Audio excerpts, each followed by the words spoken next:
The smell of diesel and asphalt, the highway stretching endlessly into the void.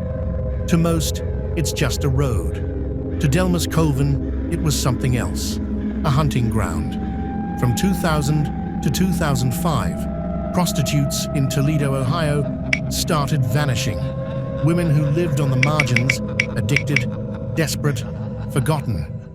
Their bodies turned up in industrial wastelands, landfills, abandoned truck stops, strangled, wrapped in sheets, discarded like garbage. At first, the police thought it was coincidence, overdoses, random killings. But patterns emerged. The way they were killed, the way they were wrapped, and one chilling truth stared them in the face. A predator was among them. He didn't stalk the streets like Jack the Ripper.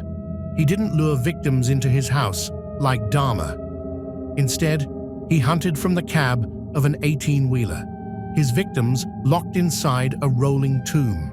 He was always one step ahead, until one mistake shattered everything. The streets that swallowed them. Toledo, a city of steel and smoke, once thriving, now rotting from the inside out. Crackheads shuffle through the streets like ghosts. Sirens wail, but nobody listens. Prostitutes trade flesh for a fix, their hands shaking as they take the money. They weren't just sex workers. They were mothers, daughters, women who once had dreams before addiction turned them into prey. And prey attracts predators. One by one, they disappeared. April 23, 2003. Jackie Simpson, 33, mother of two, vanished for 3 months before someone found her under a bush, wrapped in a sheet, strangled, left to rot. May 9, 2005, Melissa Weber, 37. Her body found in a vacant trucking terminal, hidden under a turquoise couch, wrapped in a purple comforter, her final resting place, a forgotten wasteland. More followed: Lily Summers, Valerie Jones, Jacqueline Thomas, all strangled, wrapped, dumped in industrial graveyards, no forced entry, no defensive wounds. They had gotten into a vehicle willingly, and that's when police realized the truth. They weren't being taken from the streets. They were climbing into the cab of a killer. The ghost behind the wheel. Delmus Colvin wasn't a shadowy figure lurking in alleys. He was a trucker, a man with a perfect alibi. He worked at night, moved across state lines, lived in the in-between. And when he killed, he didn't need a hideout. His truck was his slaughterhouse. His routine was chillingly precise. Find a target, women desperate for money, women who wouldn't be missed. Lure them in. A quick ride, a little cash. They climbed in, thinking it was just another job. Trap them. The doors locked. The truck roared to life. And then the nightmare began. In the darkness of the truck's cab, the women screamed. No one heard. His hands closed around their throats. No one saw. By the time the truck stopped, they were lifeless, wrapped in sheets, discarded like garbage. And then he kept driving.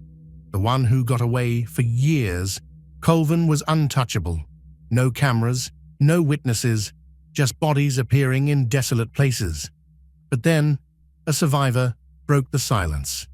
April 2004. A 47-year-old woman barely makes it out alive. July 2003. A 31-year-old woman tells police she was attacked in a truck but escaped. Both stories were eerily similar. A trucker, a monster who strangled them, a man who left no evidence behind. But even with these statements, police had nothing. No DNA, no fingerprints. And in a city where prostitutes disappeared all the time, no one listened. So Delmus Colvin kept driving, and the bodies kept piling up. The mistake that cost him everything. For 5 years, Delmus Colvin was a ghost. Then, in May 2005, police found Melissa Weber's body. They collected everything: clothing, hair, fibers, skin under her fingernails. Forensics did their work. DNA doesn't lie. A match, October 2005. Delmus Colvin's door is kicked in. Toledo police, warrant in hand. The trucker who had roamed free for years was finally in handcuffs. In the interrogation room, he smirked. "You got nothing," he said. But for the first time, he was wrong. The confession. September 2006. Trial begins. The evidence was stacked against him. DNA under Melissa Weber's fingernails. Survivors who described his methods in chilling detail. Patterns too obvious to ignore. Then, in a move no one expected, Delmus Colvin confessed, not one murder, not two, 5. The courtroom fell silent. 5 women, 5 lives stolen. And those were just the ones they could prove. In exchange for avoiding the death penalty, he pled guilty. Sentenced to 2 life terms, no parole. A monster finally caged. The unanswered question. But here's the thing about men like Dellmus Colvin. They don't just start killing out of nowhere. They don't stop at 5. He was a long-haul trucker. He had traveled across the country. And suddenly, police realized how many more are out there. Bodies in different states. Victims, the highway is long. And somewhere, buried in the shadows, his ghosts still wait to be uncovered. The open highway was his hunting ground. The roar of his truck's engine masked the sounds of terror. The endless asphalt stretched before him, offering both escape and opportunity. Delmus Colvin wasn't just another long-haul trucker, he was a predator on wheels, a phantom lurking in the dead of night, preying on the most vulnerable. For years, the police had no idea a serial killer was operating in their midst. The pattern was invisible, scattered across state lines, hidden beneath layers of transient movement and overlooked victims. But in Toledo, Ohio, the streets whispered their own truths. Women were disappearing. Bodies were surfacing, discarded like trash in abandoned lots, secluded industrial areas, and forgotten corners of the city. Each crime scene told a silent story of pain, suffering, and fear. But for years, those stories went unheard. Melissa Weber, Jackie Simpson, Valerie Jones, Lily Summers, Jacqueline Thomas. 5 women, all lost to the same fate. And there were likely more, many more. To the outside world, these women were often invisible. They were the forgotten, the ones who drifted through the margins of society, trading their bodies for another hit, another meal, another chance to survive just one more night. But in the underbelly of Toledo, their absence was felt. Fellow sex workers spoke in hushed voices about the dangers of getting into the wrong car, of taking a ride with the wrong man. And Colvin was the wrong man. He knew the game. He understood desperation, how it made people take risks they normally wouldn't. And he exploited it, offering cash for a quick encounter, luring women into the confines of his truck, a rolling tomb where he controlled every inch of space. He had perfected the art of the kill, a quick, violent burst of strangulation, leaving his victims gasping for breath, clawing at the air as their lives slipped away. Then he would wrap them in sheets, conceal their remains, and discard them in the quietest, most forgotten places he could find. To him, they were nothing more than garbage, evidence to be disposed of before he hit the road again. For years, law enforcement didn't realize they were dealing with a serial predator. The victims' lifestyles made them easy targets, not just for Colvin, but for society's indifference. It wasn't until Melissa Weber's body was found wrapped in a comforter behind an abandoned trucking terminal that detectives began to connect the dots. Weber had been missing for months before her body was discovered. By the time they found her, decomposition had erased many of the answers she might have held. But there was something else, a crucial clue that would break the case wide open. DNA. In the silent corners of the crime lab, forensic scientists worked tirelessly to extract what little genetic evidence remained. And when they ran the results through the system, one name came back: Dellmus Colvin, a name already tied to previous sexual assaults, a name that, when whispered through the halls of law enforcement, made stomachs turn. The man was no stranger to violence. In 2003 and 2004, 2 women had survived his attacks. Women who had barely escaped with their lives, left with bruises around their necks and terror in their eyes. They had spoken his name. They had warned of his brutality. But at the time, it wasn't enough. Now, with the DNA match linking him to Melissa Weber's murder, detectives had their smoking gun, and they weren't about to let him slip away again. October 2006.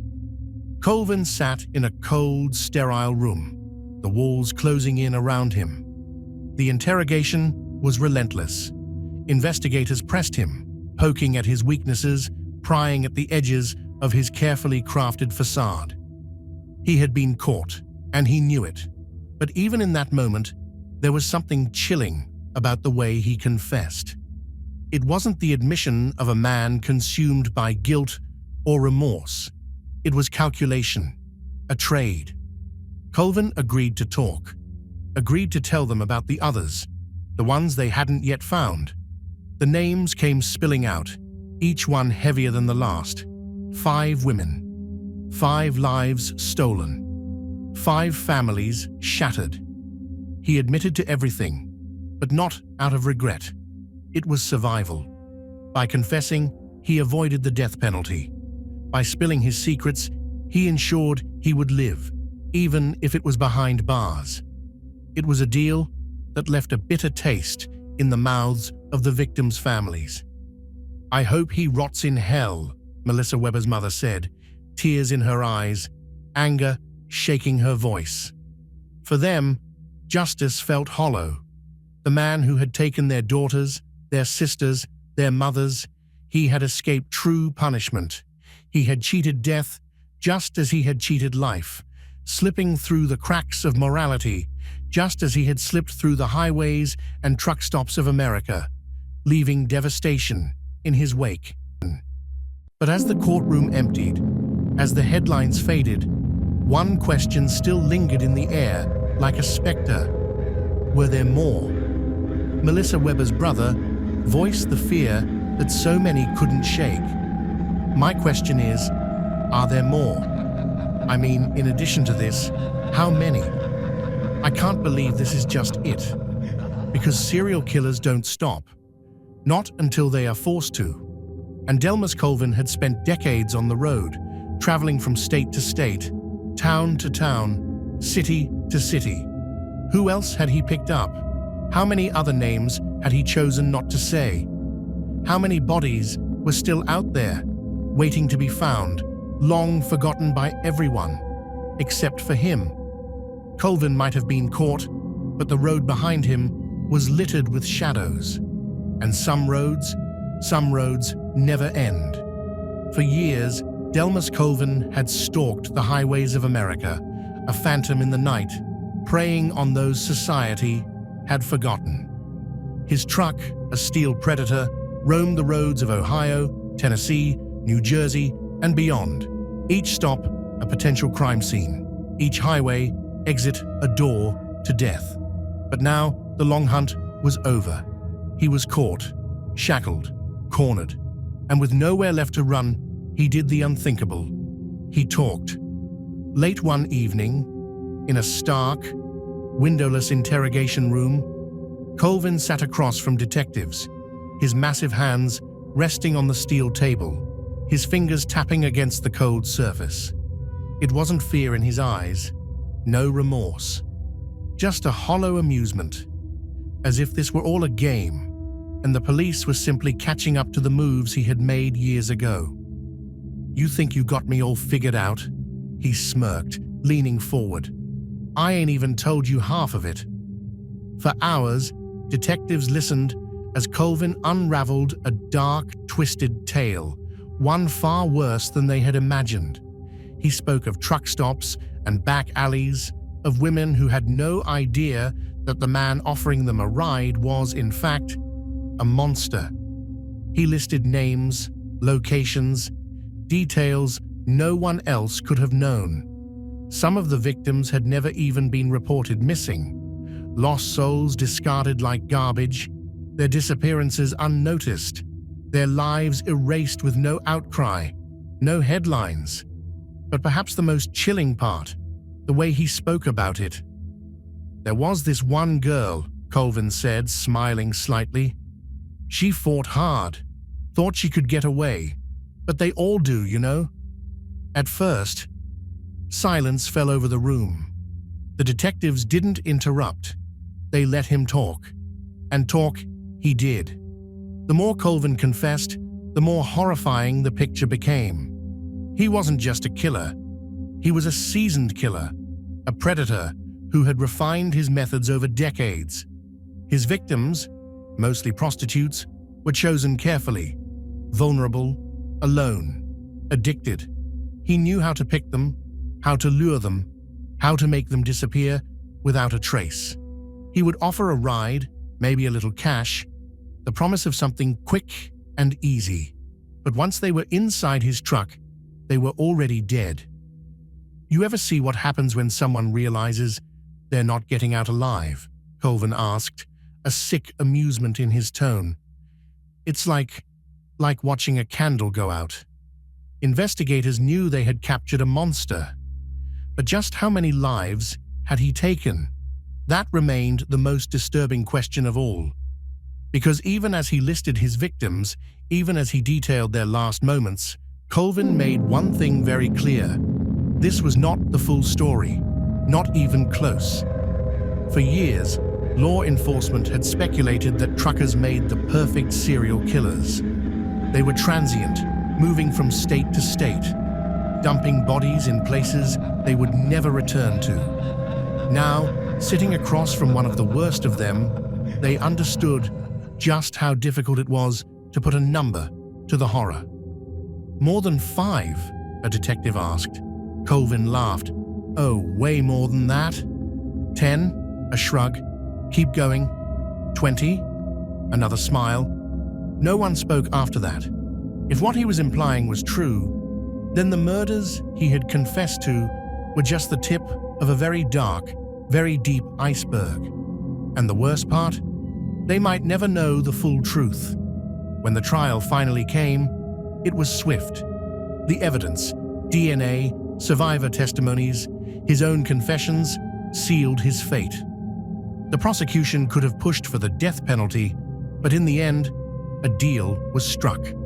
Life in prison, no possibility of parole. Some families were relieved.